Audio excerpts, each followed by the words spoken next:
बिस्मिल्लाहिर्रहमानिर्रहीम। Hello friends, अस्सलाम वालेकुम। Welcome to my channel.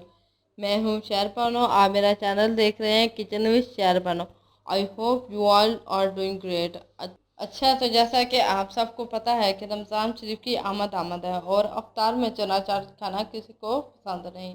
आज मैं आपके चना चाट को और भी ज़्यादा स्पेशल और मज़ेदार बनाने के लिए लाई हूँ बहुत ही ज़बरदस्त किस्म की इमली की चटनी की रेसिपी। आप इसको बनाकर फ्रिज में भी रख सकते हैं और काफ़ी मंथ के लिए भी स्टोर भी कर सकते हैं। तो चलें अब हम अपनी रेसिपी स्टार्ट करते हैं। हमें चाहिए, ये मैंने सफ़ेद ज़ीरा लिया है, आधा चाय का चम्मच सफ़ेद ज़ीरा है। ये टाटरी, आधा चाय का चम्मच मैंने टाटरी लिया। टाटरी डालने से फ़ायदा ये होता है कि जो आपकी इमली की चटनी होती है वो ख़राब नहीं होती। काला नमक एक चाय का चम्मच मैंने लिया है। ये मैंने नमक लिया है जो हम घर में नॉर्मल यूज़ करते हैं, एक चाय का चम्मच। सुरख मिर्च पाउडर एक चाय का चम्मच। अजवाइन, ये आधा चाय का चम्मच मैंने अजवाइन लिया है। इमली का पल्प एक पाउच मैंने इमली ली है, उसका मैंने पल्प निकाल लिया है। और ये चीनी, ये मैंने एक पाव चीनी ली है। तो अब हम अपनी इमली की चटनी बनाना स्टार्ट करते हैं। पहले हम एक बर्तन लेंगे, इसके अंदर सबसे पहले हम इमली का पल्प डालेंगे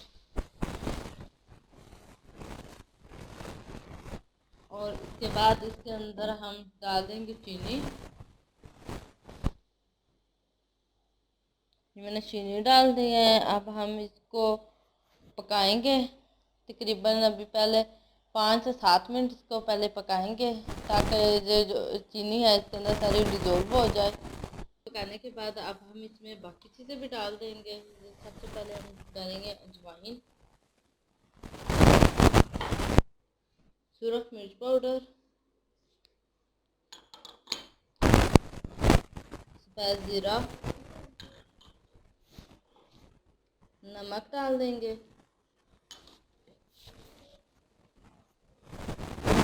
काला नमक भी डाल देंगे। और अब हम इसको और मज़ीद 5 से 7 मिनट तक पकाएंगे ताकि जो थोड़ी सी थिक हो जाए और इसमें अच्छा सा कलर भी आ जाए। इमली की चटनी गाढ़ी हो चुकी है। अब हम इसमें एक चुटकी टाटरी की डालकर इसको 2 से 3 मिनट और पका लेंगे। हमारी इमली की चटनी रेडी हो चुकी है, आप चेक कर सकते हैं। इसकी कंसिस्टेंसी इतनी हम रखेंगे, इससे ज़्यादा पतला या गाढ़ा नहीं करेंगे। अब हम इसको रूम टेम्परेचर पर ठंडा कर लेते हैं। हमने इमली की चटनी को ठंडा करके जार में डाल दिया है। अब आप इसको 1 मंथ के लिए भी या फिर इससे काफ़ी ज़्यादा अर्सा के लिए भी आप इसको स्टोर कर सकते हैं। आप इमली की चटनी को दही बड़े, चना चाट या फिर और भी कोई चीज़ हो, गोलगप्पे वगैरह के साथ आप इसको यूज़ कर सकते हैं। अगर आपके पास सूंठ है तो वो भी आप लोग चटनी में डाल सकते हैं। ये थी मेरी आज की इमली की चटनी की रेसिपी। उम्मीद है आप सब लोगों को ज़रूर पसंद आई होगी। अगर आपको मेरी वीडियो अच्छी लगी हो तो मेरी वीडियो को लाइक कर दें, मेरे चैनल को सब्सक्राइब कर दें और इसे शेयर करना ना भूलें। और साथ ही बेल आइकॉन भी प्रेस कर दें ताकि आपको मेरी हर नई आने वाली वीडियो का नोटिफिकेशन सबसे पहले मिलता रहे। अल्लाह हाफिज़, अपनी दुआ में याद रखें।